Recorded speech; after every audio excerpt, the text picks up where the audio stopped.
서울이라는 곳에서 가장 큰 곳은 이제 바다잖아요. 그래서 모두가 사실 바다로 나가기를 꿈꾸고, 그리고 또 그런 것들이 강요되고, 저 역시도 당연히 그렇게 생각을 해왔었어요.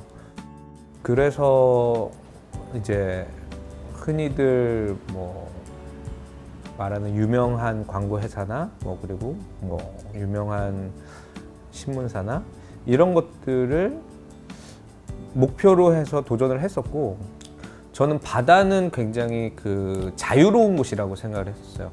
큰 물일수록 마음대로 헤엄치고 여기저기 돌아다닐 수 있고 구역이 없는 곳인 줄 알았었는데, 생각보다 굉장히 좁은 구역들을 가지고 있는 곳이더라고요. 딱 자신이 나가지 않는 틀이 있고 굉장히 양식장 같은 느낌을 많이 받았어요. 제가 가진 재능들이라든지 기술들을 마음대로 좀 뽐낼 수 있는 그런 타입의 사람이었는데, 그런 환경이 아니라는 거를 제가 그곳에 들어가서 깨닫게 된 거예요.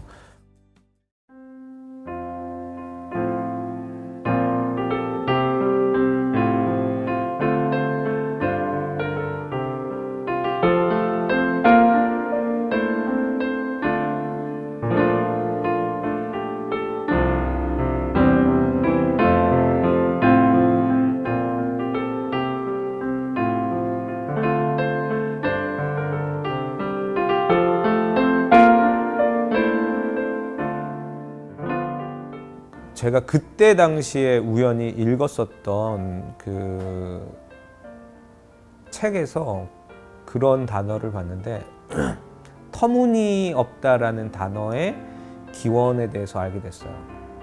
터의 무늬라는 뜻이에요. 그 장소의 고유한 나이테 같은 거죠. 오락실이라는 것은 그 자리에서 20년을 해오면서 오락실이라는 것에 대한 터무니가 있다라는 생각이 들었어요. 근데 이제 만약에 그 오락실이 빠져나가고 나면은 그동안 지켜진 터무니는 어떻게 될 것인가가 정말 밤을 막 잠을 못 잘 정도로 막 고민을 많이 했었던 것 같아요.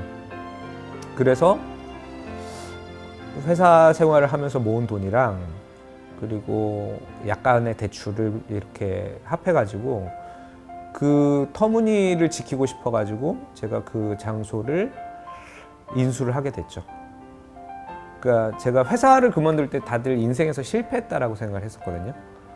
아마 그 생각에 제가 갇혀 있었으면은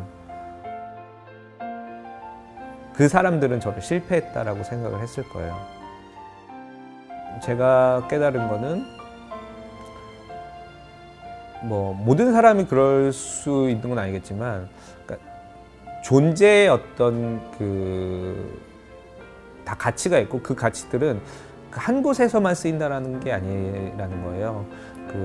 다른 곳이 있을 수도 있고, 저 같은 경우에는 그래서 이제 다른 곳을 이제 찾아보게 된 거죠. 그래서 조금씩 다른 곳을 찾아보다가 제가 살고 있는 동네로 돌아오면서 제가 동네에서 그냥 굉장히 이렇게 제 자신으로 온전하게 살 수 있다라는 어떤 느낌을 받았었던 것 같아요.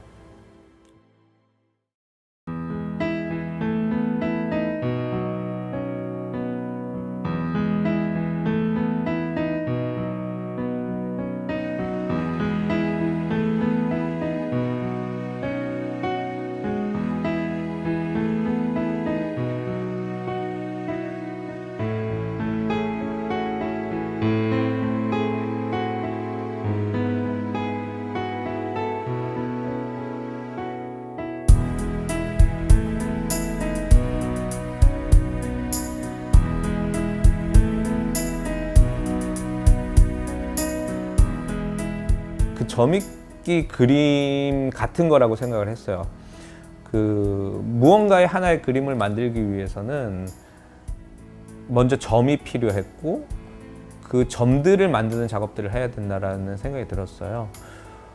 블로그에 그냥 두서없이 맛집을 소개하기도 하고, 또 동네 사람들을 소개하기도 하고, 동네 이야기를 소개하기도 하고, 이런 어떤 여러 가지 일들을 했었는데, 나중에는 그런 것들이 다 차곡차곡 쌓이면서 어떤 거는 좀 가치가 좀 떨어지기도 하고 어떤 거는 되게 굉장히 가치가 있기도 하면서 그 가치가 있는 것들을 솎아내면서 그런 것들이 이제 하나의 이 지역의 중요한 컨텐츠가 된다라는 거를 이제 알게 됐죠.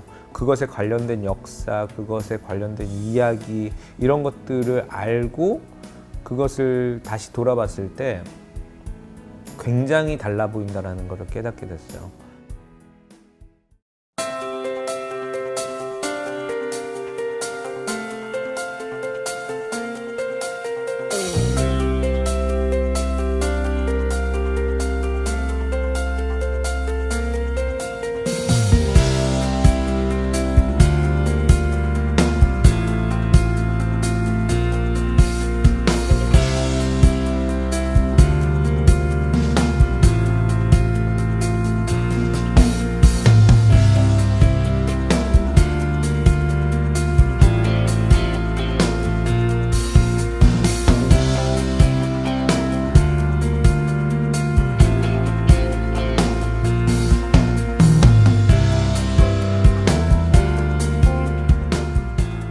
우리가 흔히 이렇게 우물안 개구리라고 표현을 많이 하는데 그 우물이라는 건 저는 지역이라고 생각을 하거든요. 자기가 태어나고 자란 곳이라고 생각을 하는데 그러니까 제가 살고 있는 곳에 제가 살고 있는 우물을 가장 잘 알고 있어야지 다른 우물이 어떻게 생겼는지도 잘 볼 수 있는 것 같아요. 그리고 제가 살고 있는 우물에서 행복해야지 다른 우물에서도 행복할 수 있는 것 같고 여기서 언제까지 이런 일들을 할 수 있을지 어떻게 언제까지 이 한 우물만 팔면서 살 수 있을지는 모르겠지만 어쨌든 간에 지금은 최선을 다해서 제가 살고 있는 우물을 갈고 닦고 또 이쁘게 만들려고 노력을 하고 있어요.